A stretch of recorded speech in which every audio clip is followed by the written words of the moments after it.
Hello students, प्रिय छात्रों। अभी तक मैं आपको जो वीडियो दे चुका हूँ पाठ नंबर 7 और पाठ नंबर 8 में दिया है मैंने वैद्युत द्विध्रुव के कारण अक्षीय और निरक्षीय स्थिति में वैद्युत क्षेत्र की तीव्रता। अब नवे पार्ट में मैं आपको इन दोनों का एक इम्पोर्टेंट टॉपिक पढ़ाऊँगा।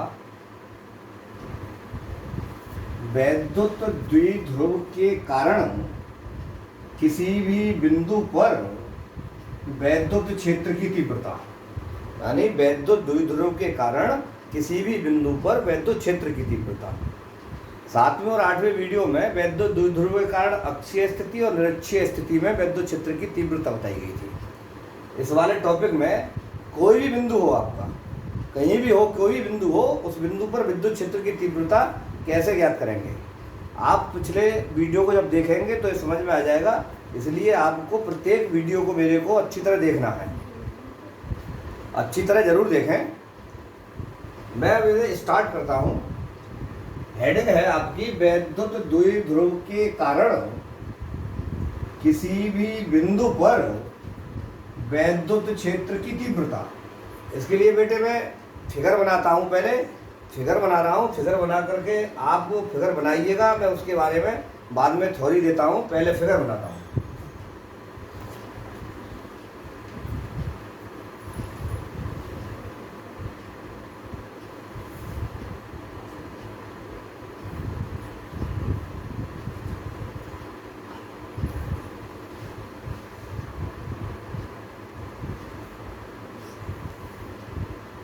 ये एक वैद्युत द्विध्रुव AB है।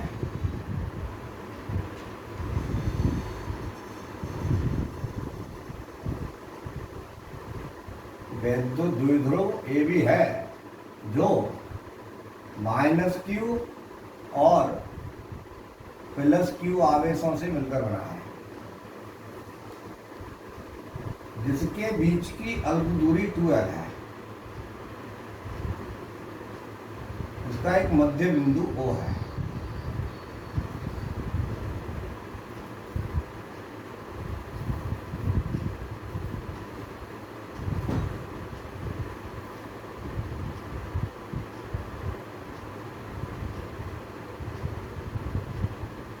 देखिए मैं फिगर बना रहा हूँ पहले, और आप लोग पहले फिगर बनाएंगे तो उसके बाद मैं थ्योरी लिखाऊंगा।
ये फिगर है।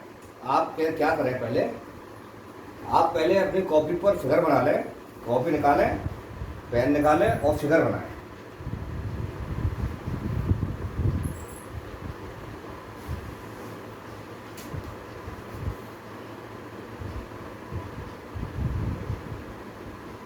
स्पष्ट दिखाई दे रहा होगा चित्र आपके लिए, यहाँ भी क्लियर दिखाई दे रहा होगा, कहीं भी कोई मिस्टेक तो नहीं दिखाई दे रही आपको। ठीक है बेटे, कमेंट करके बताना मुझे, और मैं आपको समझाने की पूरी कोशिश करूँगा। और फिजिक्स को इस तरीके से बिल्कुल सरल भाषा में समझाऊंगा आपके लिए। ये टॉपिक अभी आपको याद हो जाएगा, बशर्ते कि आपको इससे पहले पार्ट नंबर 7 और पार्ट नंबर 8 जरूर देखना है। तब तक आप उसे नहीं देखेंगे तब तक ये समझ में नहीं आएगा। अब मैं इसकी थ्योरी बोलना स्टार्ट कर रहा हूँ, रेडी हो जाइए, आप अपनी पेन पेंसिल निकाल लीजिए और लिखना स्टार्ट करिए। देखिए थ्योरी हम किस तरह लिखेंगे। माना वैद्युत द्विध्रुव ए बी -q व +q आवेशों से मिलकर बना है, जिनके बीच की अल्प दूरी 2l है। बात समझ में आ रही है? फिर बोल रहा हूं मैं। माना वैद्युत द्विध्रुव ए बी -q व +q आवेशों से मिलकर बना है, जिनके बीच की अल्प दूरी 2l है, तथा द्विध्रुव का वैद्युत द्विध्रुव आघूर्ण P है। द्विध्रुव के मध्य बिंदु O से बहुत अधिक दूरी पर एक बिंदु P है। बात समझ में आ रही है? द्विध्रुव के मध्य बिंदु O से बहुत अधिक दूरी पर एक बिंदु P है, जिस पर वैद्युत क्षेत्र की तीव्रता ज्ञात करनी है। ये बात यहां तक क्लियर आ रही होगी। इस बिंदु पर हमें वैद्युत क्षेत्र की तीव्रता ज्ञात करनी है वैद्युत द्विध्रुव के कारण। नेक्स्ट लाइन से लिखेंगे, वैद्युत द्विध्रुव P एक सदिश राशि है। वैद्युत द्विध्रुव P यानी वैद्युत द्विध्रुव आघूर्ण जो है एक सदिश राशि है, अतः इसे दो अवयवों में वियोजित किया जा सकता है। दो अवयवों में यानी दो घटकों में वियोजित किया जा सकता है। तब द्विध्रुव आघूर्ण P का OP के अनुदिश घटक, द्विध्रुव आघूर्ण P का OP के अनुदिश घटक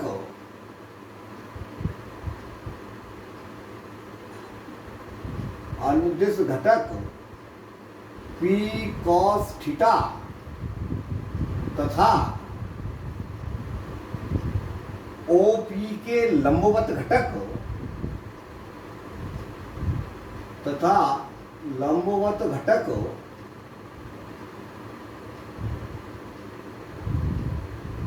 P sin थीटा होगा। बात समझ में आ रही है? द्विध्रुव आघूर्ण P एक सदिश राशि है, अतः इसे दो घटकों में वियोजित किया जा सकता है। तब OP के अनुदिश घटक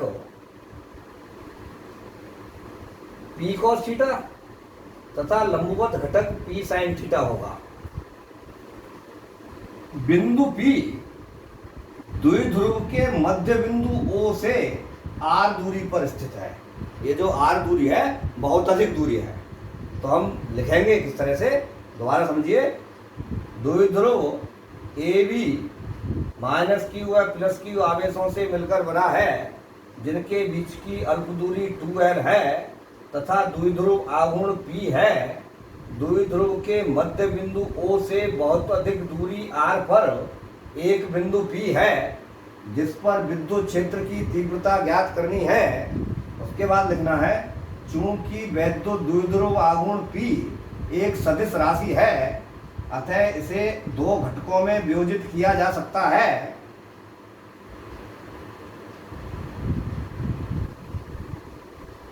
तब इसे दो घटकों में, चित्र बना लें सही तरह, इसे दो घटकों में वियोजित किया जाता है। तब OP के अनुदिश घटक P cos थीटा तथा OP के लंबवत घटक P sin थीटा होगा।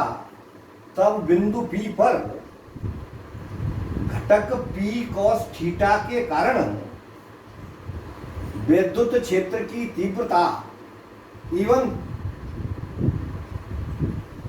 घटक P cos थीटा के कारण बिंदु P पर वैद्युत क्षेत्र की तीव्रता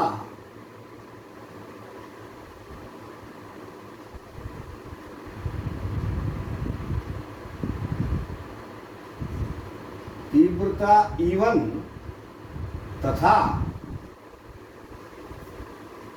घटक P sin थीटा के कारण बिंदु P पर वैद्युत क्षेत्र की तीव्रता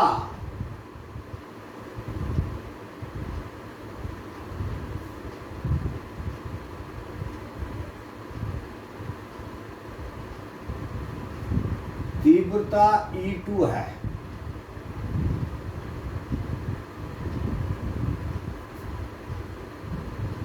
बात समझ में आ गई? E2 है। तब बिंदु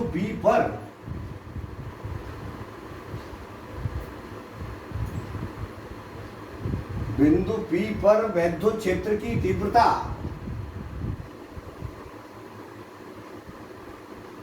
E बराबर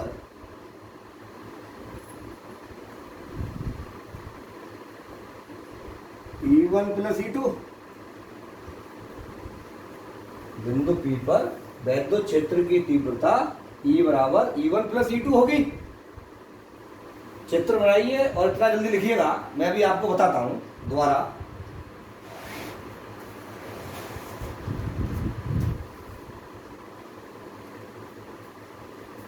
बात समझ में आ गई आपको? क्लियर? अभी मैंने आपको यहाँ बताया है घटक P cos थीटा के कारण बिंदु P पर विद्युत क्षेत्र की तीव्रता E1 तथा घटक P sin थीटा के कारण बिंदु P पर वैद्युत क्षेत्र की तीव्रता E2 है। तब इसके बाद में लिखेंगे तब द्विध्रुव AB के कारण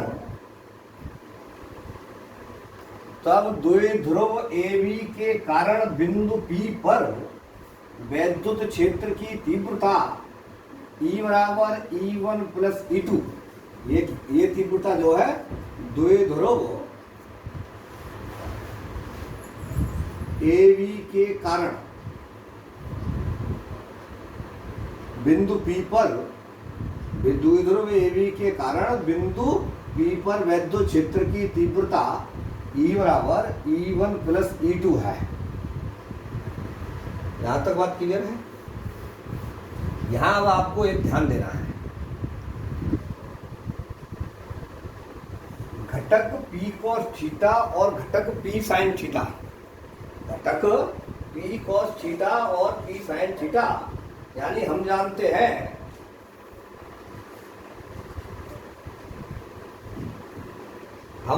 हैं घटक अर्थात अवयव P cos थीटा द्विध्रुव की अक्षीय स्थिति में है। बात समझ में आ रही है? ये द्विध्रुव है, ये भी द्विध्रुव घुमा दिया गया है इस एंगल पर, यानी किसी बिंदु पर ज्ञात करने के लिए।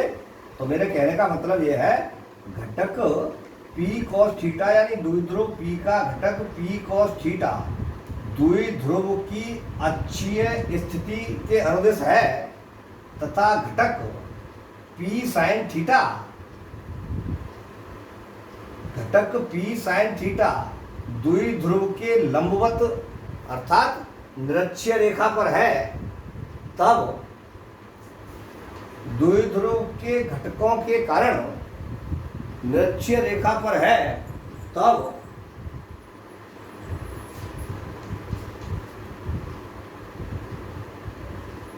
हम जानते हैं। देखिए 7वें टॉपिक पर जो मैंने पढ़ाया है अक्षीय रेखा पर पढ़ाया है, तो अक्षीय रेखा के लिए सूत्र लिखेंगे घटक P cos थीटा द्विध्रुव की अक्षीय रेखा पर है यानी अक्षीय स्थिति पर है, तब E1 बराबर 1/4 pi epsilon not 2P cos theta बटे R की घात 3 न्यूटन प्रति कूलम इक्वेशन नंबर 1। ये जो इक्वेशन है द्विध्रुव के कारण अक्षीय स्थिति में वैद्युत क्षेत्र की तीव्रता के लिए है।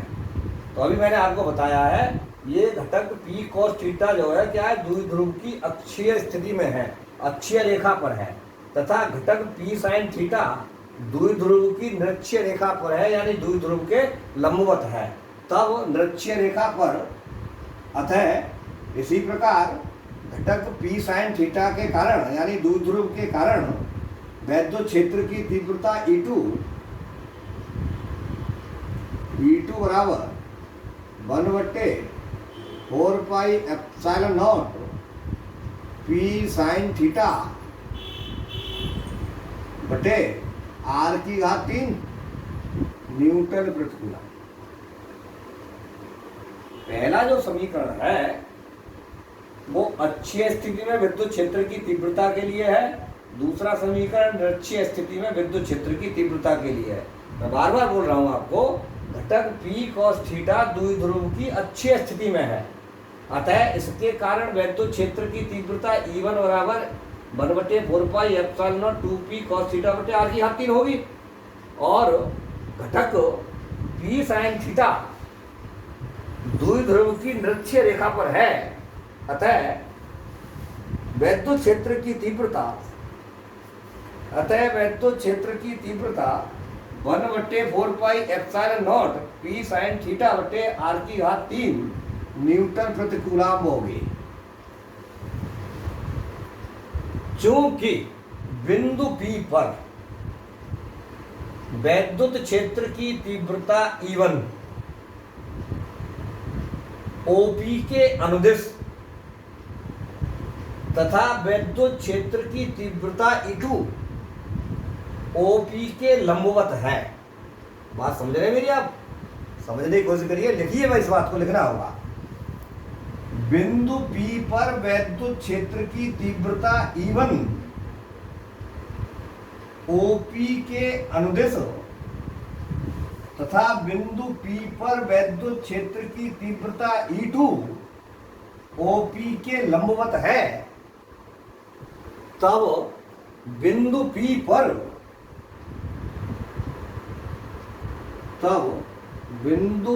पर द्विध्रुव के कारण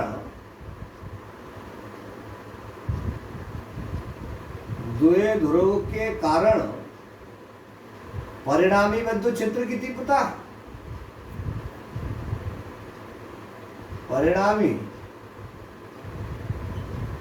वैद्युत क्षेत्र की तीव्रता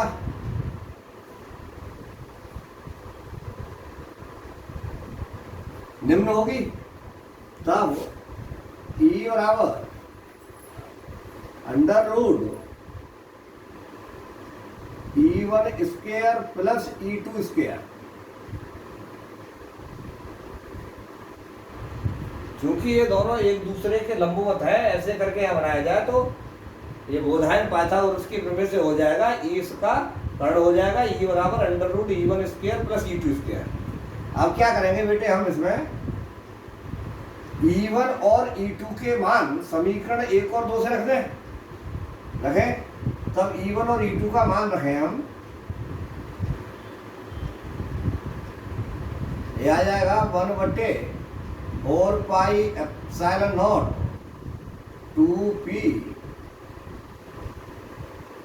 cos थीटा बटे R की घात 3 प्लस 1/4 पाई इसका वर्ग epsilon not P sin theta बटे R की घात 3 का होल स्क्वायर।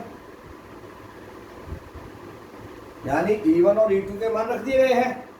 अब E1 E2 के मान रखें, अब इसको हल कर लें हम। देखिए 1/4 pi epsilon not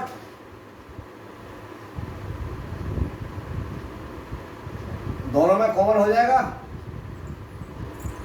P common हो जाएगा और R की घात 3 कॉमन हो जाएगी। या तो मैं इसको डायरेक्ट करता हूं या फिर आपको खोल करके पूरा अलग अलग करके दिखाता हूं। पहले मैं 1/4πε0 को कॉमन लेता हूँ, थोड़ा सरल हो जाएगा आपके लिए। यहां बचेगा आपका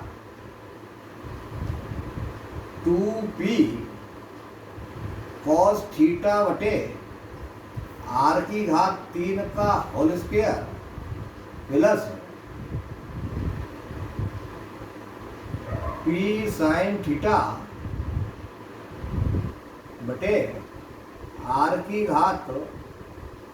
का whole square.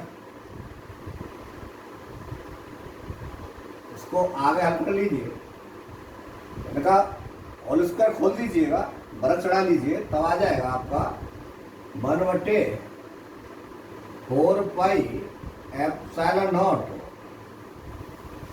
Under root 4p² cos square theta बटे r³ plus p² sin square theta बटे r³।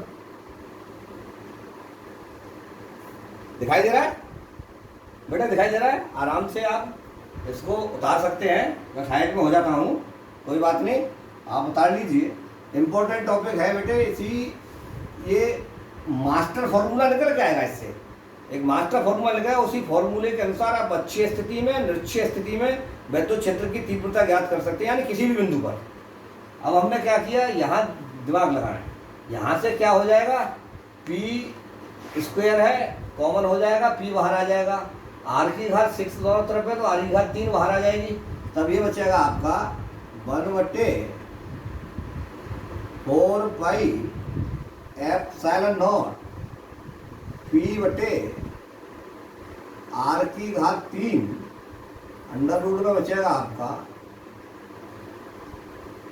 4 cos square theta plus sin square theta. ठीक है, इतना बचेगा। चूंकि sin स्क्वायर थीटा बराबर होता है आपका 1 - cos स्क्वायर थीटा, ये sin स्क्वायर थीटा की जगह 1 - cos स्क्वायर थीटा रख दें हम, तब ये बराबर आ जाएगा 1/4πε0 under root 4 cos square theta plus 1 - sin square theta, sorry 1 - cos square theta.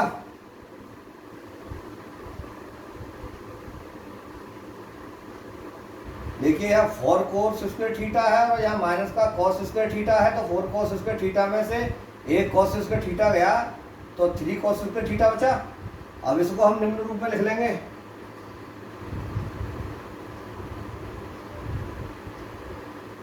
तब E बराबर आ जाएगा आपका 1/4πε0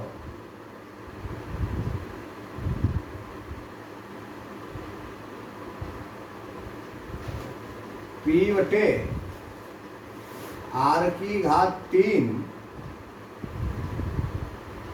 दिखाई दे रहा है बेटे? r⁻3 दिखाई दे रहा है? r⁻3 under root 1 plus 3 cos square theta newton प्रतिकूला। ये जो फॉर्मूला निकल करके आया है आपका, ये मास्टर फॉर्मूला है। द्विध्रुव के कारण किसी बिंदु पर वैद्युत क्षेत्र की तीव्रता ज्ञात करने के लिए मास्टर फॉर्मूला है इसका। अभी मैं आपके लिए बताऊंगा कि इस फॉर्मूले के अनुसार अक्षीय स्थिति में और निरक्षीय स्थिति में आप कैसे सूत्र को प्राप्त करेंगे, व्यंजक को कैसे प्राप्त करेंगे। पहले आप इसको उतारिएगा पूरी तरह से, मैं इसके बारे में बताता हूँ अभी। देखिए, अगर हम अच्छी स्थिति में वैद्युत क्षेत्र की तीव्रता ज्ञात करें तो अच्छी स्थिति का मतलब है कि थीटा इक्वल 0। द्विध्रुव की अच्छी स्थिति में जब जाएंगे तो उसके समांतर जाएंगे अच्छी स्थिति में, तो थीटा इक्वल 0। जब थीटा का मान 0 रखेंगे तो ये आ जाएगा कितना, cos 0 का मान 1, 3 + 1 बराबर 4, 4 का वर्गमूल लेंगे 2 आ जाएगा, तो सूत्र मिल जाएगा आपको E बराबर 1/4 पाई एप्सिलॉन नॉट 2p/r³। यहाँ थीटा बराबर 0 रखें। अब जाए हम इसकी निरक्षीय रेखा पर, तो जब निरक्षीय रेखा पर चलेंगे तो निरक्षीय रेखा होगी द्विध्रुव के लंबवत, लंबवर्धक पर ऊपर की ओर जाएंगे तो थीटा बराबर 90 डिग्री रखेंगे। तो यहाँ थीटा बराबर 90 अंश रखेंगे तो cos 90 का मान 0, तो 0 1 बचा अंडर रूट में, 1 का बाहर वर्गमूल ले लिया, बाहर आ गया, तब सूत्र बचेगा आपका E बराबर 1/4 pi epsilon not p/r³। Newton प्रति कूलम। ये क्या है, वैद्युत क्षेत्र की तीव्रता निरक्षीय स्थिति में है। अभी एक बच्चे ने कमेंट किया था कि सर लिखने के बाद ब्लैक बोर्ड से साइड हो जाएगा, इसलिए मैं बेटे साइड हो रहा हूँ, इसलिए आप इसको उतार लीजिएगा, अगली बात मैं आगे बताता हूँ। उम्मीद है कि नीचे तक पूरा दिखाई दे रहा होगा, न दिखाई दे तो ब्लैक बोर्ड को ऊपर मतलब अपनी टच कर लेना, उंगली को ऊपर उठ जाएगा। आगे देखिएगा, जल्दी जल्दी करिएगा इसको। आगे मैं बोल रहा हूँ, आगे बेटे ध्यान रखना है, यहां आपको दिखाई दे रहा है हाई एंगल है, परिणामी विद्युत क्षेत्र E है। चित्र को सही कर लें, यहां पर बेटे वेक्टर लगा है, सदिश राशि है। बिंदु P पर परिणामी क्षेत्र E, यदि परिणामी वैद्युत क्षेत्र की तीव्रता E OP से द्विध्रुव की अक्ष से यानी OP से फाई कोण बनाती है, तब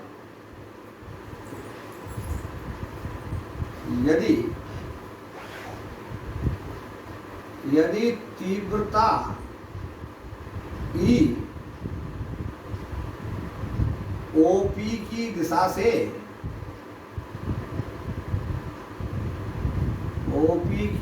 से फाई कोण बनाती है,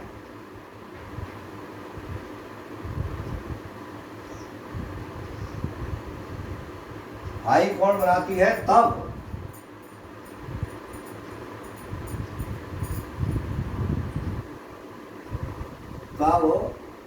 tan फाई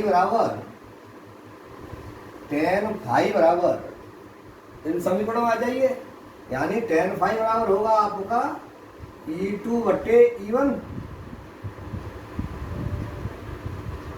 E2/E1 आ रहा है नीचे वाला।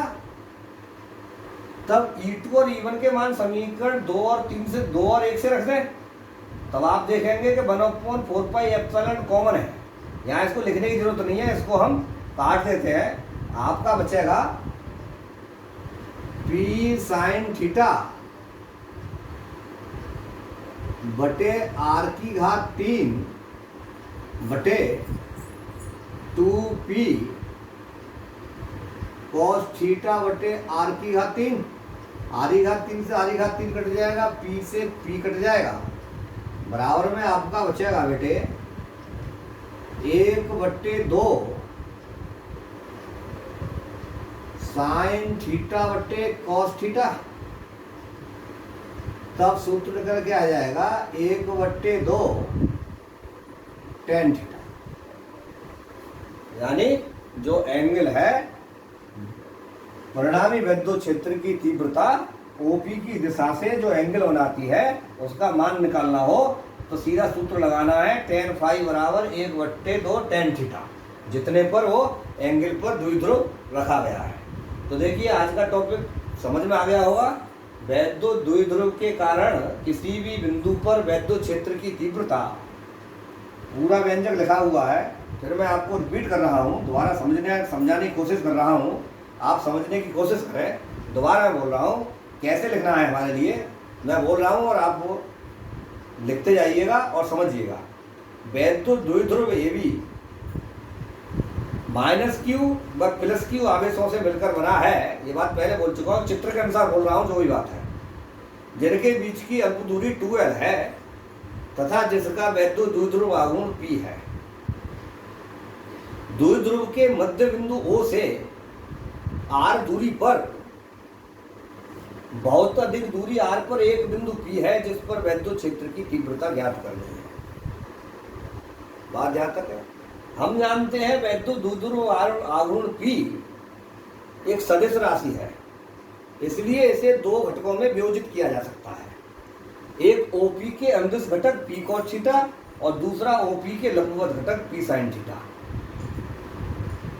घटक P cos थीटा के कारण बिंदु P पर वैद्युत क्षेत्र की तीव्रता E1, ध्यान लिखिए, OP के अनुदिश P cos थीटा तथा लंबवत घटक P sin थीटा होगा। यहाँ के बाद में मैंने लिख दिया है आपको, घटक P cos थीटा के कारण बिंदु P पर वैद्युत क्षेत्र की तीव्रता E1 तथा घटक P sin थीटा के कारण बिंदु P पर वैद्युत क्षेत्र की तीव्रता E2 है। तब वैद्युत द्विध्रुव के कारण बिंदु P पर वैद्युत क्षेत्र की तीव्रता E बराबर E1 प्लस E2 होगी। बात समझ में आ रही है? इसके बाद हम चलेंगे, चूंकि घटक P cos थीटा द्विध्रुव की अक्षीय रेखा पर है तथा घटक P sin थीटा द्विध्रुव की निरक्षीय रेखा पर है। 7वें वाले पार्ट में अक्षीय स्थिति को पढ़ेंगे, 8वें पार्ट में निरक्षीय स्थिति को पढ़ेंगे। वहां से आपके दो फॉर्मूले मिलेंगे। तो E1 बराबर 1/4 pi epsilon not 2P cos theta बटे R की घात 3, E2 बराबर 1/4 pi epsilon not P sin theta बटे R की घात 3। ये दो समीकरण बनकर तैयार हो जाएंगे। तब द्विध्रुव के कारण, पूरे द्विध्रुव के कारण क्या होगा, ये दिखाई दे रहा है आपको। बिंदु P पर E1 OP के अनुदिश, यानी OP के अनुदिश है तथा वैद्युत क्षेत्र की तीव्रता E2, वैद्युत क्षेत्र बिंदु P पर तीव्रता E1 OP के अनुदिश है और तीव्रता E2 OP के लंबवत है। अतः तब बिंदु P पर द्विध्रुव के कारण परिणामी विद्युत क्षेत्र की तीव्रता E बराबर √E1 square plus E2 square होगी। अब E1 और E2 के मान यहाँ रख लेंगे, मैथ के अनुसार इसको हल कर लेंगे। परिणामी तीव्रता E बराबर आ जाएगी आपकी 1/4 पाई एप्सिलॉन नॉट P बटे R की घात 3 √1 + 3 cos स्क्वायर थीटा न्यूटन। और यही जो फॉर्मूला है जो मैंने बॉक्स में बंद किया है, यही फॉर्मूला वैद्युत द्विध्रुव के कारण किसी भी बिंदु पर वैद्युत क्षेत्र की तीव्रता के लिए मास्टर फॉर्मूला है। इसी सूत्र के अनुसार हम अक्षीय स्थिति में, निरक्षीय स्थिति में, अर्थात किसी भी एंगल पर वैद्युत क्षेत्र की तीव्रता ज्ञात कर सकते हैं। अक्षीय स्थिति में ज्ञात करनी हो तो थीटा बराबर 0 रख दो, मान निकल के आ जाएगा। B बराबर 1/4 पाई एप्सिलॉन नॉट 2P बटे R की घात 3। और निरक्षीय में करना हो तो थीटा बराबर 90 अंश रख दो, तब आपका मान आ जाएगा E बराबर 1/4 पाई एप्सिलॉन नॉट P बटे R की घात 3। समझ में आ गया बेटे? आज का टॉपिक यही समाप्त होता है। मैं आपसे बार बार कह रहा हूँ, मेरे चैनल को सब्सक्राइब करें, शेयर करें, कमेंट करें, लाइक करें और ज़्यादा से ज़्यादा वीडियो देखें। वीडियो को अंत तक पूरा जरूर देखें, तभी आपकी समझ में आएगा। मैं आपसे फिर वादा करता हूँ, फिजिक्स की मैं आपकी गारंटी लेता हूँ, फिजिक्स बहुत सरल बन जाएगा आपके लिए पढ़ने के लिए। फिजिक्स के बारे में आप बिल्कुल ना घबराएं। मैं आपसे वादा करता हूँ कि मैं फिजिक्स आपको अच्छी तरह समझाने की कोशिश करूँगा। धन्यवाद।